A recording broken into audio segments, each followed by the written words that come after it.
Hey guys, Dr. Tracy here to talk this week about recursion. Recursion is one of my favorite subjects. It really is because it's very fun. So I've started you off this week with a game. This game called the Tower of Hanoi is an example of recursion because it, as you'll see when you watch this video, the only way to solve the problem is to solve the problem. And that's the whole idea of recursion, is the only way to learn recursion is to learn recursion. And all of my recursive jokes will start to make sense in just a little bit. So let's take a look at the PowerPoint file, and I'll go through the chapter for you. Now, the beauty of recursion is that it provides simple solutions to complex problems. And when you use recursion, you're actually using a way to call a function within itself so that it continues to loop, to break down a problem into smaller problems. So in that way, solving a bigger problem. Just like the example of the Tower of Hanoi on the page I was giving you. How to solve the problem? Well, you have to move all the pegs. Well, which one do you move first? Well, you have to move the smallest peg, you have to move the biggest peg to the end. Well, you can't do that because there's something on top. Okay, get rid of one. Now you have to move the biggest peg to the end. Well, you can't do that because there's something on top of it. Okay, then get rid of one. So you have to move the biggest peg to the end. So you see how I'm repeating myself. That idea is the concept of recursion. Recursion is a powerful technique. It's a way to kind of loop through a subject and break down the solution one by one until you get to the bare minimum piece of it, solve that, and then add back that to the whole complete solution. There are examples of recursion everywhere. This is basically a way that you can show what recursive function is. You see, here's a problem. Excuse me, I got hiccups. Bad time to record a video. Here is a function called solve it, providing that you have some sort of problem you're providing it. Within the solve it function itself, it calls the solve it function with a slightly smaller problem. So when it calls the solve it function from within the function, it's going to go right back up here and run this function with the slightly reduced problem, and then run the function again, reducing the problem even further. So that's a simplified version. And of course, there's more than this. But there is an example that uses recursion here to print triangles. Notice that this print triangle function takes a side length. But here is the print triangle function being called from within the print triangle function. So what this says is if the side length is less than 1, okay, the side length is 0. It can't do anything. Otherwise, it's going to run the print triangle function with the side length minus 1. Okay, let's say the side length is 3. We put 3 in there for that integer. Run the function print triangle side length of 3. If side length is less than 1, nope. So we would run the print triangle function with side length minus 1. Now it's 2. Okay. We come back up here, print triangle, side length of 2. That's not true. Come down here. Now it's 1. Come back up here. It's 1. If it's less than 1, no. Now it's 0. So at that point where it's 0, it presses return, and that's the end.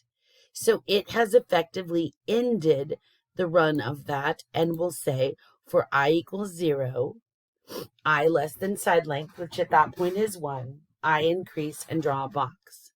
Now that will end this entire run, which means that it's the run where the side length was equal to 2. So we come back here again. I know it seems kind of complex. So let's run it and we'll be able to see. Okay, so I'm putting it on Replit so that you can, maybe I can share this with you if you want to see it that way. All right, so here is the function of the triangle. And you can see in the main function, it says enter a side length. It takes that as input, and then it runs area, and then it runs the triangle function given the input. Okay, so that's nothing recursion in there. Up here it says enter the triangle area given the input. So that'll be easy. We'll give an input like 4. And so let's see what happens. If I do 4, oops, I got a little crazy right there. Let me run it again. Enter the side length 4, and then it's going to give me the result of 10. But how does it work? Well, I'm going to put something in here so you can see, but let me explain it first. So with an area of 4, it's obviously not going to return 0. And if the side length is equal to 1, it will return 1, so it'll skip that. And if it's a smaller side length is equal to the side length minus 1. So now we've created a variable called smaller side length, which will be side length minus 1, which will now be 3. Then it creates smaller area equal to rerunning the function. So you go back here to the triangle area and you put in 3. This doesn't matter. This doesn't matter. For the second time we're running through this, it's kind of like a loop. So then it creates a smaller side length 2, and it tries to run that. This doesn't matter. This doesn't matter. And then it creates a smaller side length 1. When it creates a smaller side length 1 and it gets down to here, it can actually return 1. And so that's what's happening. And it conducts that fourth one and provides the 1 in there, which gets to the semicolon at the end of this line and returns the smaller area plus a side length of 1 plus 1. So I'm going to add something in here so you can see that every time it finishes running triangle area, I'm going to have it print out an X. Oops. Don't do anything silly. Thank you. Just so you can see what is happening when we run this. So every time it runs through triangle area, which means it goes back up to line 10 and starts all over. It doesn't start all over again. It continues. I'm going to show you that on a whiteboard. Okay, so look. Enter the side length 4. It actually ran that function, then started it again, and then came up with the answer 10. So that just shows you that the function itself ran 3 times until the answer was provided. So if you look at, let me open up Notepad probably. How is this working? Okay, well, in the code itself, it's calling for the triangle area. So it runs a triangle area function, given that the side is 4. And as part of running that triangle area function, it's going to test if it's 0 or 1, and then it's going to create a smaller length, which is 3. And then it will run the triangle area function using 3. Now, as part of running it with 3, it will test if it's 0 or 1, and then it will create a smaller area. I should have said area right here.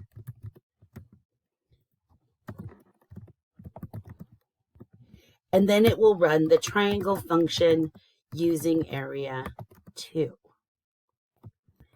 Now, again, when it runs this function, it tests if it's 0 or 1, and then it creates a smaller area. So you see how we're just kind of creating functions within functions each time. So it's running the triangle area using 1 as an input. Now, when it runs it using 1 as an input, then it can actually finish because we have a test in there. If it's equal to 1, return 1. So it doesn't have to do anything else, and it skips down to this bracket because we have a return statement right there. So all the rest is skipped, and that means we actually completed, let me go into here, this returns 1.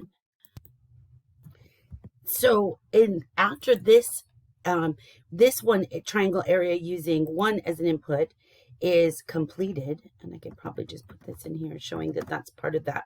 Once that's completed, it's returning 1 back to the run of the function triangle area 2. So if you look at that, which let me get there. So now if I actually hit this with the 1, right? So that's filling this in, and it'll say C out. Oh, I added an extra line here. Sorry. Okay, this is going to show, let me take this off right now. I'll put this back in. So this is going to show that it ran one more time, and then it's going to return the smaller area, which is 1, plus the side length. So the side length, the smaller area there is going to be returned. It's going to return 1. Then we use that again. This fills in to the triangle 2 function. And when it fills up that triangle 2 function, that gave us the response. And so now we have a return for that guy. And that guy is going to return 3, showing that we completed the run of that. And then once that's returning 3, it's returning 3 back to the run of this triangle area function. So once we have a result there, we can pass that as it will end up being 6. This is the response that will be given back to the function here for the original run of it, which is 4, and we put that 6 in there, and so the answer will be return 10. So you can see just by looking at the visual here, this is the way that recursion works. This function can't be solved, so it breaks it down to a smaller area and tries the function again. That can't be solved, so it breaks it down to a small, it can be solved, but it can't be solved the way we're trying to. It breaks it down to a smaller area and then tries the function again, and lo and behold, it can be solved. So it puts that answer back into this run of the function, which is able to create this answer, put it back in this run of the function to create this answer, put it back in the original run of the function to get the solution. And there you go, recursion. Recursion making triangles. And if you have any questions, you could send me an email, and I'll be happy to help.